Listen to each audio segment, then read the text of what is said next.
പ്രിയപ്പെട്ടവരെ, മുസ്ലിം ഉമ്മത്ത് കാതോർത്തിരുന്ന റജബ് 27 രാവ്, അതായത് മിഹ്റാജ് രാവ്, ഇന്ന് മഗ്‌രിബ് ബാങ്കോടുകൂടി നമ്മിലേക്ക് സമാഗതമാവുകയാണ്. നമ്മൾ പ്രത്യേകം ഓർത്തിരുന്ന് ചെയ്യേണ്ടതായിട്ടുള്ള കാര്യങ്ങൾ നമ്മൾ ഇന്ന് വീഡിയോയിൽ ഡിസ്കസ് ചെയ്യുന്നുണ്ട്. അതിൽ പ്രധാനപ്പെട്ട 2 ആയത്തുകൾ നമ്മൾ മറക്കാതെ നമ്മൾ പാരായണം ചെയ്യണം. കൂടാതെ അതിനോട് ബന്ധപ്പെട്ട് ദിക്റുകളും നമുക്ക് പറയാനുണ്ട്. അതുപോലെ തന്നെ ഈ രാവിൽ, റജബ് 27 രാവിൽ, അതോടൊപ്പം ഇന്ന് പാപം പുറത്ത് മാപ്പ് നൽകാത്ത ഒരു വിഭാഗം ആളുകളുണ്ട്. അവരുടെ കൂട്ടത്തിൽ നമ്മൾ ഉൾപ്പെട്ട് കഴിഞ്ഞാൽ നമ്മുടെ റജബും റമളാനും ഷാബാനും എല്ലാം നഷ്ടമാകും. അതിനാൽ തീർച്ചയായിട്ടും അത് നമ്മൾ ഉൾപ്പെടാതിരിക്കാൻ വേണ്ടി നമ്മൾ ശ്രദ്ധിക്കണം. അതിനെന്തൊക്കെയാണ് നമ്മൾ ശ്രദ്ധിക്കേണ്ടത്, എന്തൊക്കെയാണ് ഇന്നത്തെ രാവിൽ നമ്മൾ ചെയ്യേണ്ടതായിട്ടുള്ള കാര്യങ്ങൾ, അതിനെക്കുറിച്ചാണ് നമ്മൾ ഇന്ന് വീഡിയോയിൽ ഡിസ്കസ് ചെയ്യുന്നത്. ഇൻഷാ അല്ലാഹ് നമുക്ക് നേരെ വീഡിയോയിലേക്ക് കിടക്കാം. അസ്സലാമു അലൈക്കും വറഹ്മത്തുള്ളാഹി വബറകാതുഹു. അൽഹംദുലില്ലാ, അസ്സലാത്തു വസ്സലാമു അലാ റസൂലില്ലാ വഅലാ ഇബാദില്ലാഹി സ്വാലിഹീൻ.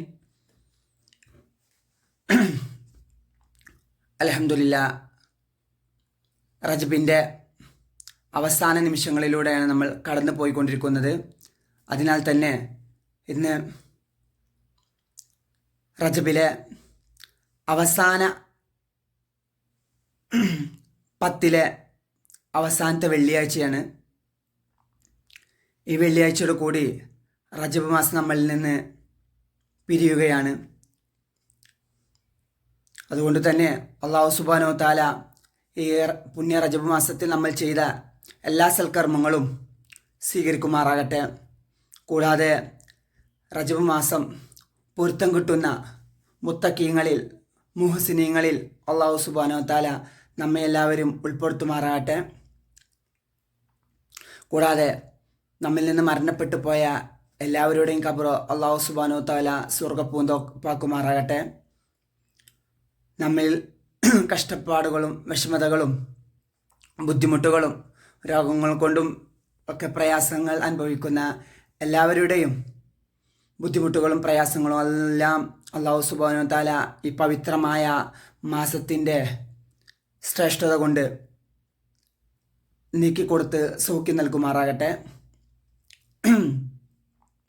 പ്രിയപ്പെട്ടവരെ, നമ്മൾ പ്രധാനമായിട്ടും ചർച്ച ചെയ്യാൻ പോകുന്നത് ഇന്നത്തെ മഗ്‌രിബ് ബാങ്ക് നമ്മളിലേക്ക് സമാഗതമാകുന്നതോടുകൂടി നമ്മൾ ഏവരും കാതോർത്തിരുന്ന റജബ് 27 രാവ്, ഇസ്ലാമിൽ തുല്യതയില്ലാത്ത ഒരു രാവാണ് നമ്മളിലേക്ക് ഇനി കടന്നു വരാൻ പോകുന്നത്.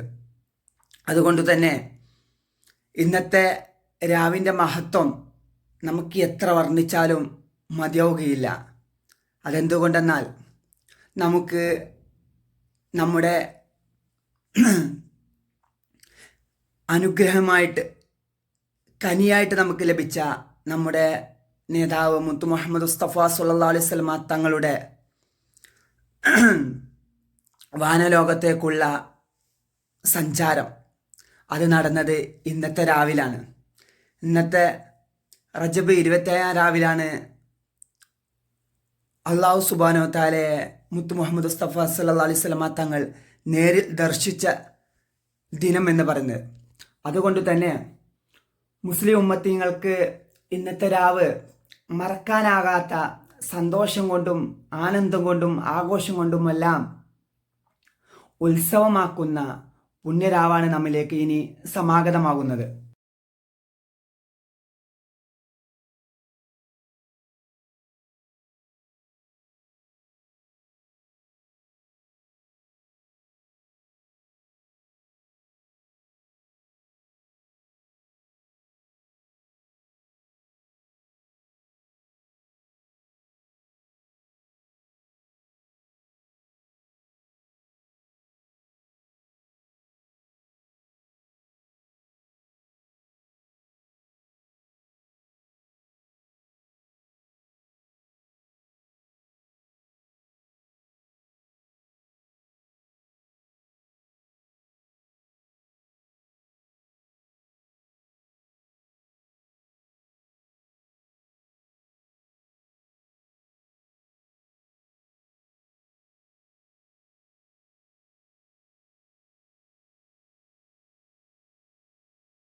കൂടാതെ ഇന്നത്തെ രാവിലെ അള്ളാഹുവിൻ്റെ കോടാനുകോടി മലക്കുകൾ അവർ ഇസ്തിഗ്ഫാർ നടത്തുന്ന ഒരു മാസമാണ്. അതുകൊണ്ട് തന്നെ ഇസ്തിഗ്ഫാർ നടത്തുന്ന ഒരു രാവാണ്. അതുകൊണ്ട് അവരുടെ ആ ഒരു പ്രാർത്ഥനയിൽ നമ്മൾ ഉൾപ്പെടണമെങ്കിൽ തീർച്ചയായിട്ടും പിണക്കങ്ങൾ മാറ്റി നമ്മൾ തീർച്ചയായിട്ടും ഈ രാവിനെ നല്ലതുപോലെ തന്നെ സമീപിക്കണം. എങ്കിൽ മാത്രമേ നമുക്ക് ആ ഒരു രാവിൻ്റെ പോരിശ് നമുക്ക് കരസ്ഥമാക്കാനും നേടിയെടുക്കാനും സാധിക്കുകയുള്ളൂ. മൂന്നാമതായി നമുക്ക് പറയാനുള്ളത് ദുആ ചെയ്യലാണ്. തീർച്ചയായിട്ടും അള്ളാഹുവിനെ കാണാൻ വേണ്ടി അള്ളാഹു ഒരു രാവ് തെരഞ്ഞെടുത്തല്ലോ. മുത്തു മുഹമ്മദ് മുസ്തഫ സല്ലല്ലാഹു അലൈഹി വസല്ലമ തങ്ങൾ അള്ളാഹു സുബ്ഹാനഹു വ തആലയിലേക്ക് ചെന്നി എത്തിപ്പെട്ട ഒരു രാവാണല്ലോ റജബ് 27 എന്ന് പറയുന്നത്. അതിനാൽ തന്നെ അള്ളാഹു സുബ്ഹാനഹു വ തആലയെ കണ്ടുമുട്ടുക എന്ന് പറയുന്നത് അത് നമ്മുടെ ഏറ്റവും വലിയ സൗഭാഗ്യമാണ്. അത് തൻ്റെ അടിമയായിട്ടുള്ള ഒരു ഉടമയെ മുട്ടുക എന്ന് പറയുന്നത് അത് ഏറ്റവും വലിയൊരു സൗഭാഗ്യവും ആനന്ദകരവും അതിലേറെ ഭാഗ്യം വേറെ ഏതൊന്നുമില്ല. അതിനാൽ തന്നെ നമ്മുടെ മുത്തു മുഹമ്മദ് മുസ്തഫ സല്ലല്ലാഹു അലൈഹി വസല്ലമ തങ്ങളെ അതിനെ നിയോഗിച്ച ഒരു രാത്രിയാണ്, ഒരു രാവാണ് നമ്മുടെ റജബ് 27 എന്ന് പറയുന്നത്. അതിനാൽ തന്നെ നമ്മുടെ ആവശ്യങ്ങളെല്ലാം നമ്മുടെ നാഥൻ്റെ മുന്നിൽ നിരത്തി വെച്ചുകൊണ്ട് നമ്മൾ ദുആ ചെയ്യാൻ വേണ്ടി സാധിക്കണം. ഇന്നത്തെ രാവ് നമ്മൾ മാക്സിമം നമ്മൾ ദുആയിൽ എൻഗേജഡ് ആകണം. അതിനാൽ തന്നെ ഈ രാവിൻ്റെ പോരിശ നമുക്കറിയില്ല എത്രത്തോളമാണെന്ന്. അതുകൊണ്ട് തന്നെ അള്ളാഹു സുബ്ഹാനഹു വ തആലയോട് നമ്മൾ പറയുക, അള്ളാഹുവേ ഈ രാവിൻ്റെ പോരിശ എന്താണ് ഞങ്ങൾക്കറിയില്ല, അത് എന്താണെങ്കിലും ഞങ്ങൾക്ക് ഈ രാവിൻ്റെ പോരിശ കൊണ്ട് ഞങ്ങളുടെ ആഗ്രഹങ്ങൾ നീ നിറവേറ്റി തരണേ എന്ന് പറഞ്ഞുകൊണ്ട് തീർച്ചയായിട്ടും നമ്മൾ ദുആയിൽ എൻഗേജഡ് ആകണം. അള്ളാഹു ഇന്നത്തെ രാവിൻ്റെ ബർക്കത്ത് എന്താണ് ഞങ്ങൾക്കറിയില്ല, ഞങ്ങൾ പാവപ്പെട്ടവരാണ്, ഞങ്ങൾ ഇൽമു കുറഞ്ഞവരാണ്, ഞങ്ങൾക്ക് അതിനെക്കുറിച്ച് ഒന്നും അറിയില്ല റബ്ബേ. അതിനാൽ നീ ഒരു മഹത്വം ഈ രാവിലെ വെച്ചിട്ടുണ്ടല്ലോ, ആ മഹത്വം എല്ലാം ഞങ്ങൾക്ക് ഇന്നത്തെ രാവിലെ നീ നൽകണേ എന്ന് നമ്മൾ പ്രത്യേകിച്ചും അല്ലാഹു സുബ്ഹാനഹു വ തആലയോട് നമ്മൾ പറയണം. നാലാമത്തെ കാര്യം, ഈ ഉമ്മത്തിനോട് അങ്ങ് സലാം പറയണം നബിയേ. റജബ് 27 രാത്രി മുത്തന മുഹമ്മദ് മുസ്തഫ സല്ലല്ലാഹു അലൈഹി വസല്ലമ തങ്ങൾ ആകാശ ലോകത്തേക്ക് പറന്നുയർന്നപ്പോൾ ആരുണ്ടായിരുന്നു? നമ്മുടെ ഇബ്രാഹിം നബി അലൈഹി സ്വലാത്തു വസ്സലാം ഉണ്ടായിരുന്നു. അതിനാൽ തന്നെ ഇബ്രാഹിം നബി അലൈഹി സ്വലാം തൻ്റെ ഉമ്മത്തീങ്ങളോട് സലാം പറയണം എന്ന് നിർദ്ദേശിച്ചു. കാരണം മറ്റുള്ള അമ്പ്യാക്കളെല്ലാം മുത്തു മുഹമ്മദ് മുസ്തഫ സല്ലല്ലാഹു അലൈഹി വസല്ലമ തങ്ങളോട് സലാം പറഞ്ഞെങ്കിലും ഉമ്മത്തീങ്ങളോട് സലാം പറയണം എന്ന് നിർദ്ദേശിച്ച ഏക ഒരു നബി ഇബ്രാഹിം നബി അലൈഹി സ്വലാം തന്നെയാണ്. മൂസാ നബി അലൈഹി സ്വലാമിനെ കുറിച്ച് പറയുന്നില്ല, ഈസാ നബി അലൈഹി സ്വലാമിനെ കുറിച്ച് പറയുന്നില്ല, യഹ്യ നബി അലൈഹി സ്വലാമിനെ കുറിച്ച് പറയുന്നില്ല, നമ്മുടെ പിതാവായ ആദം നബി അലൈഹി സ്വലാമിനെ കുറിച്ച് ഒന്നും അതിൽ പ്രതിപാദിക്കുന്നില്ല. ആകെ പറയുന്നത് സയ്യിദുന ഇബ്രാഹിം അലൈഹി സ്വലാത്തു വസ്സലാമിനെ കുറിച്ചാണ്. അത് ഈ കാരണങ്ങൾ കൊണ്ടെന്നാണ് മഹത്തുക്കൾ പറഞ്ഞു വെക്കുന്നത്. അത് കാരണം കൊണ്ടാണ് നമ്മുടെ ഹത്തയാത്തിൽ മഹാനായ സയ്യിദുന ഇബ്രാഹിം അലൈഹി സ്വലാത്തു വസ്സലാമിൻ്റെ പരാമർശം ഉൾപ്പെടുത്തിയിട്ടുള്ള ആ ഒരു സ്വലാത്ത് കയറി വന്നത്. ആ സ്വലാത്തിൽ പ്രിയപ്പെട്ടവരെ അവിടുത്തെ നാമം അലങ്കരിക്കപ്പെട്ടത് അങ്ങനെയാണെന്നാണ് മഹത്തുക്കൾ പറഞ്ഞു വെക്കുന്നത്. അതിനാൽ തന്നെ നമ്മുടെ ഉമ്മത്തീങ്ങൾക്ക് പ്രത്യേകിച്ച് സമ്മാനമായിട്ട് നൽകിയ ഏക ദിക്റാണ് സുബ്ഹാനല്ലാഹി വൽഹംദുലില്ലാഹി വലാ ഇലാഹ ഇല്ലല്ലാഹു വല്ലാഹു അക്ബർ വലാ ഹൗല വലാ ഖുവത ഇല്ലാ ബില്ലാഹിൽ അലിയിൽ അലീം എന്ന ദിക്ർ മഹാനായ സയ്യിദുന ഇബ്രാഹിം അലൈഹിസ്സലാം നമ്മുടെ ഉമ്മത്തീങ്ങൾക്ക് നൽകിയ ഒരു സമ്മാനമാണ്.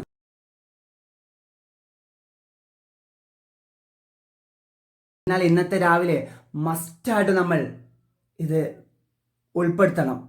കാരണം ഇബ്രാഹിം നബി അലൈഹിസ്സലാം പറഞ്ഞത്, താങ്കളുടെ ഉമ്മത്തീങ്ങൾ സ്വർഗത്തിലേക്ക് വരുന്നതിന് മുമ്പ് സ്വർഗത്തിൽ കൃഷി നടണമെന്നാണ്. എന്നിട്ട് ഉമ്മത്തിനോട് ഇങ്ങനെ കൽപ്പിക്കണം. എങ്ങനെ? സ്വർഗത്തിലേക്ക് തോട്ടങ്ങൾ പണിയണം, എസ്റ്റേറ്റ് പണിയണം, ഇവിടെ ഇരുന്നു കൊണ്ട് സ്വർഗത്തിലേക്ക് എസ്റ്റേറ്റ് പണിയണം എന്ന് പറഞ്ഞുകൊണ്ട് നമുക്ക് നൽകിയ ഒരു പരിശുദ്ധമായ ദിക്റാണ് സുബ്ഹാനല്ലാഹ് വൽഹംദുലില്ലാഹി വലാ ഇലാഹ ഇല്ലല്ലാഹു വല്ലാഹു അക്ബർ വലാ ഹൗല വലാ ഖുവത ഇല്ലാ ബില്ലാഹിൽ അലിയിൽ അലീം എന്ന പരിശുദ്ധമായ ദിക്ർ. അത് നമ്മൾ ഒരു പ്രാവശ്യം ഉരുവിടുന്നതിലൂടെ ഒരു വൃക്ഷത്തായി നമുക്ക് നടാം. അത് നമ്മൾ നിരന്തരം നമ്മൾ ഉരുവിടുന്നതിലൂടെ ഇഷ്ടം പോലെ നമുക്ക് ഫലവൃക്ഷങ്ങൾ സ്വർഗത്തിലേക്ക് നടാൻ സാധിക്കും. അങ്ങനത്തെ ഒരു പരിശുദ്ധമായ ദിക്റാണ് ഇത്.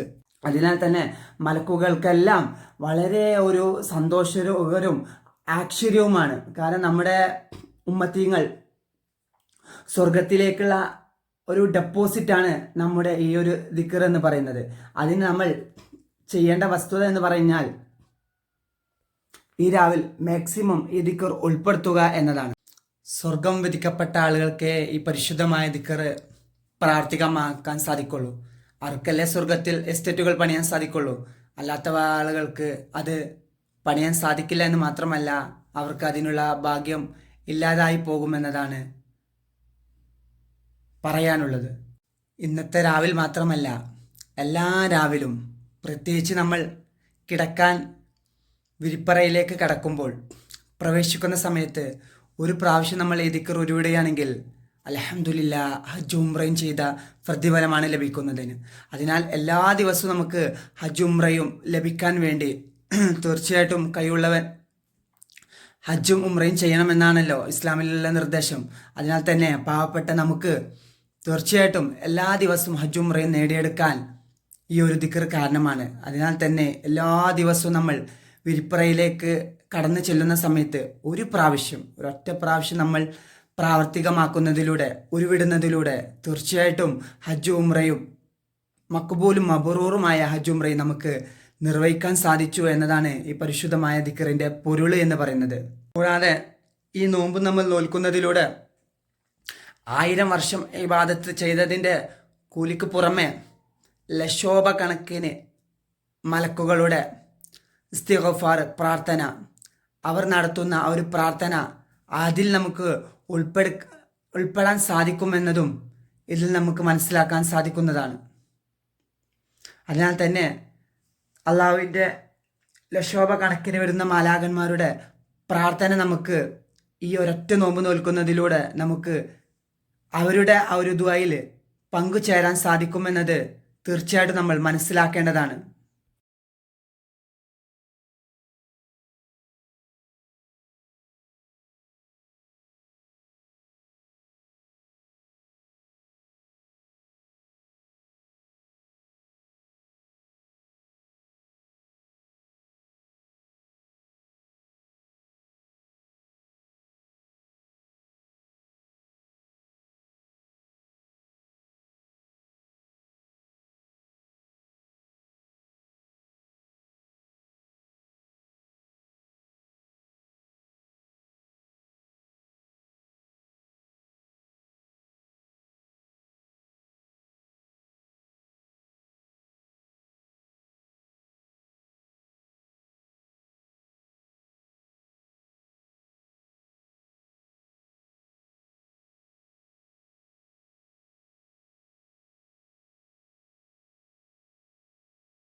റജബ് 27 രാത്രി മുത്തന് മുഹമ്മദ് മുസ്തഫ സല്ലല്ലാഹു അലൈഹി വസല്ലമ തങ്ങൾ ആകാശലോകത്തേക്ക് പറന്നുയർന്നപ്പോൾ ആരുണ്ടായിരുന്നു? നമ്മുടെ ഇബ്രാഹിം നബി അലൈഹി സ്വലാം ഉണ്ടായിരുന്നു. അതിനാൽ തന്നെ ഇബ്രാഹിം നബി അലൈഹി സ്വലാം തൻ്റെ ഉമ്മത്തീങ്ങളോട് സലാം പറയണം എന്ന് നിർദ്ദേശിച്ചു. കാരണം മറ്റുള്ള അമ്പ്യാക്കളെല്ലാം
അതിനാൽ തന്നെ ലഹരി പാനീയങ്ങൾ നമ്മൾ വർജിക്കാൻ വേണ്ടി സാധിക്കണം. നമ്മുടെ മക്കൾക്കാണെങ്കിലും അതുപോലെ തന്നെ നമ്മുടെ വീട്ടിലുള്ള ആരാണെങ്കിലും ലഹരി ഉപയോഗിക്കുന്നുണ്ടെങ്കിൽ അതിൽ നിന്നെല്ലാം മാറി നിൽക്കാൻ വർജിക്കാൻ വേണ്ടി നമ്മൾ ഒരു മുൻകരുതലെടുക്കൽ വളരെ അത്യാവശ്യമാണ്. വീണ്ടും അള്ളാഹു സുബ്ഹാനഹു തആലയോട് അവൻ വീണ്ടും ചോദിക്കുന്നുണ്ട്, അല്ലാഹുമ്മ ഇജ്അൽനീ കിതാബ, അള്ളാഹുവെ എനിക്ക് ഒരു കിതാബ് വേണം, മനസ്സിലായേ, എഴുത്ത് വേണം. ആ എഴുത്ത് കാരണം നമ്മളെല്ലാം അല്ലേ, നിനക്കൊക്കെ എല്ലാവർക്കും എഴുത്തുണ്ട്, പക്ഷെ എനിക്ക് എഴുത്ത് വേണം. പിശാചിൻ്റെ എഴുത്ത് എന്താണെന്ന് നിങ്ങൾക്കറിയോ? പിശാചിൻ്റെ എഴുത്ത് എന്ന് പറയുന്നത് വീണ്ടും അള്ളാഹു സുബ്ഹാനഹു തആലയോട് ആവശ്യപ്പെടുന്നു, അല്ലാഹുമ്മ ഇജ്അൽനി ഹദീസ, എനിക്ക് സംസാരിക്കാൻ കലാം സംസാരിക്കാനുള്ള ഒരു ഉപാധി വേണം, സംസാരിക്കാനുള്ള, മനസ്സിലായി, നിങ്ങൾക്ക് സംസാരിക്കാനുള്ള ഹദീസും ഖുർആനും ഒക്കെ ഉണ്ട്, പക്ഷേ എനിക്ക് സംസാരിക്കാനുള്ള ഒരു ടോപ്പിക്ക് വേണം. എനിക്കൊരു ടോപ്പിക്ക് ഇല്ല, അതുകൊണ്ട് സംസാരിക്കാനുള്ള ടോപ്പിക്ക് വേണം എന്ന് പറയുമ്പോൾ അൽ കദാബ്, കദിബ്, നുണ പറയൽ, കളവ് പറയൽ, അതാണ് നിൻ്റെ കലാം ടോപ്പിക്ക് എന്നാണ് അല്ലാഹു സുബ്ഹാനഹു തആല ഉണർത്തിയത്.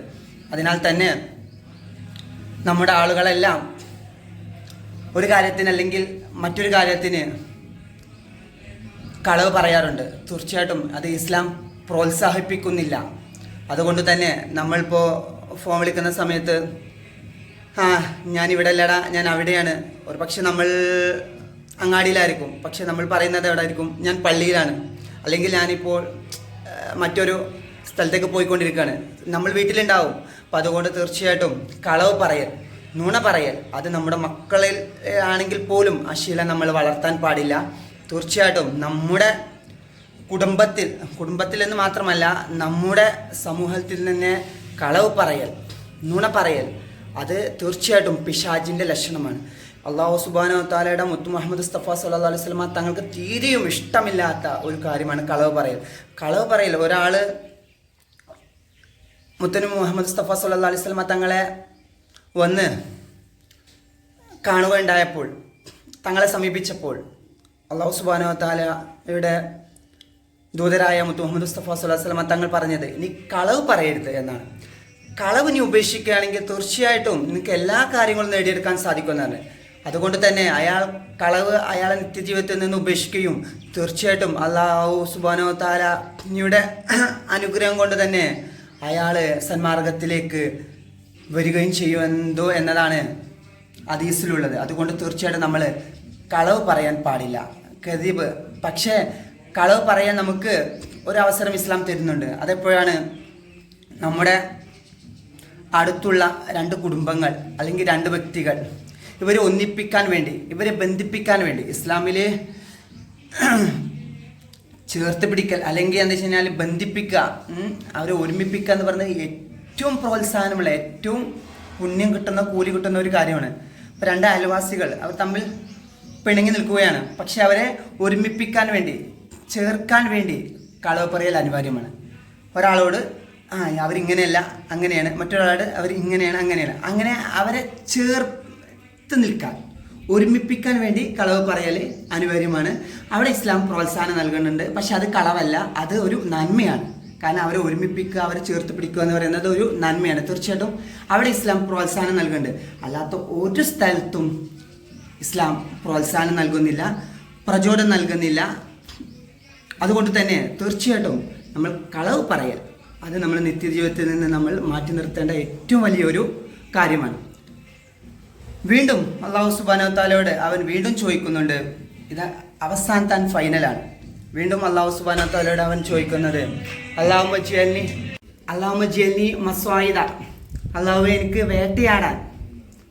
വേട്ടയാടപ്പെടാൻ ഒരു ഇര വേണം, ഒരു വേട്ടയാടാനുള്ള ഒരു മൃഗം വേണം എന്ന് പറയുമ്പോൾ അല്ലാഹു സുബ്ഹാനഹു തആല പറയുന്നത് സ്ത്രീകൾ പ്രത്യേകിച്ച് ചിന്തിക്കേണ്ട വിഷയമാണ്. സ്ത്രീകളെ മോശമായിട്ട് പറയുന്നതല്ല, അന്നിസാഹു എന്ന് പറഞ്ഞത് സ്ത്രീകൾ, അവരെയാണ് പിശാചി ലഅനത്തുല്ലാഹി അലൈഹി വേട്ടയാടാൻ ഏറ്റവും എളുപ്പമുള്ളതും ഏറ്റവും നല്ല രീതിയിൽ കൈകാര്യം ചെയ്യാൻ പറ്റുന്നതും അന്നിസാഹ് സ്ത്രീകളെയാണ്. അപ്പോൾ തീർച്ചയായിട്ടും സ്ത്രീകളെ മോശമായിട്ട് പറയുന്നതല്ല, എന്തായാലും ഈ വിഷയം ഗൗനിക്കേണ്ട വിഷയമാണ്. അതിനാൽ തന്നെ പെട്ടെന്ന് പിശാചിന് പിടിക്കാൻ പറ്റുന്നതും പിന്നെ കൈകാര്യം ചെയ്യാൻ പറ്റുന്നതും സ്ത്രീകളെയാണ്. സ്ത്രീകൾ തനിച്ച് നിൽക്കുമ്പോൾ അല്ലെങ്കിൽ അന്യപുരുഷന്മാരുടെ ഇടയിൽ നിൽക്കുമ്പോഴെല്ലാം പിശാചിന് പെട്ടെന്ന് അവരെ ക്യാച്ച് ചെയ്യാൻ സാധിക്കും, പെട്ടെന്ന് ആകർഷിക്കാൻ സാധിക്കും. അതിനാൽ തീർച്ചയായിട്ടും റജബ് മാസത്തിലുള്ള അല്ലാഹു സുബ്ഹാനഹു വ തആല നമ്മളോട് പറഞ്ഞിട്ടുള്ള നിർദ്ദേശിച്ചിട്ടുള്ള ദിക്റുകളും ദുആകളും സ്വലാത്തുകളും എല്ലാമായിട്ട് നമ്മൾ മുന്നോട്ട് പോകാൻ വേണ്ടി സാധിക്കണം, ശ്രമിക്കണം. പുരുഷന്മാരും മോശമല്ല, പുരുഷന്മാരെക്കാൾ ഒരു പടി മുന്നിലാണ് സ്ത്രീകൾ എന്നാണ് ഞാൻ ഈ വിഷയത്തിൽ പറയാൻ ഉദ്ദേശിച്ചിട്ടുള്ളത്. അതിനാൽ സ്ത്രീകൾ തീർച്ചയായിട്ടും ഹറാമായിട്ടുള്ള എവിടെയാണെങ്കിലും ഏത് കാര്യങ്ങളിലാണെങ്കിലും അവിടുന്ന് എല്ലാം മാറി നിന്ന് അല്ലാഹു സുബ്ഹാനഹു വ തആലയോട് ഇസ്തിഗ്ഫാർ അത് നടത്താൻ വേണ്ടി ശ്രമിക്കണമെന്നാണ് ഈ അവസരത്തിൽ എനിക്ക് പറയാനുള്ളത്. അല്ലാഹു സുബ്ഹാനഹു വ തആല നമ്മൾ ചെയ്യുന്ന എല്ലാ കാര്യങ്ങളും സൽക്കർമ്മങ്ങളെല്ലാം സ്വീകരിക്കുമാറാകട്ടെ. റജബ് മാസത്തെ നല്ലതുപോലെ വരവേറ്റ് റജബ് മാസം സാക്ഷിയാക്കുന്ന മുത്തക്കിങ്ങളിൽ അല്ലാഹു സുബ്ഹാനഹു വ തആല നമ്മളെ ഉൾപ്പെടുത്തുമാറാകട്ടെ. ഇൻഷാ അല്ലാഹ് മറ്റൊരു വീഡിയോയുമായി നമുക്ക് വീണ്ടും കണ്ടുമുട്ടാം. വാഖിറു ദഅവാനാ അൽഹംദുലില്ലാഹി റബ്ബിൽ ആലമീൻ. അസ്സലാമു അലൈക്കും വറഹ്മത്തുള്ളാഹി വബറകാതുഹു. ഇതുപോലെ തന്നെ ഇസ്ലാമികമായിട്ടുള്ള നല്ല നല്ല വീഡിയോസുകൾ കിട്ടാൻ വേണ്ടി യാസിയാസ് വ്ളോഗ് തീർച്ചയായിട്ടും നിങ്ങൾ സബ്സ്ക്രൈബ് ചെയ്യുക. അതുപോലെ തന്നെ അതിൻ്റെ തൊട്ടടുത്തുള്ള ബെല്ലൈക്കൺ ബട്ടൺ ഓളെന്ന് പ്രസ് ചെയ്ത് കഴിഞ്ഞാൽ തീർച്ചയായിട്ടും ഇൻഷാ അല്ലാഹ് ഇതുപോലത്തെ നല്ല നല്ല വീഡിയോസ് നിങ്ങൾക്ക് നിങ്ങളുടെ മൊബൈൽ നോട്ടിഫിക്കേഷനായിട്ട് ലഭിക്കും. ഇൻഷാ അല്ലാഹ് വീണ്ടും കണ്ടുമുട്ടാം. അസ്സലാമു അലൈക്കും വറഹ്മത്തുള്ളാഹി വബറകാതുഹു.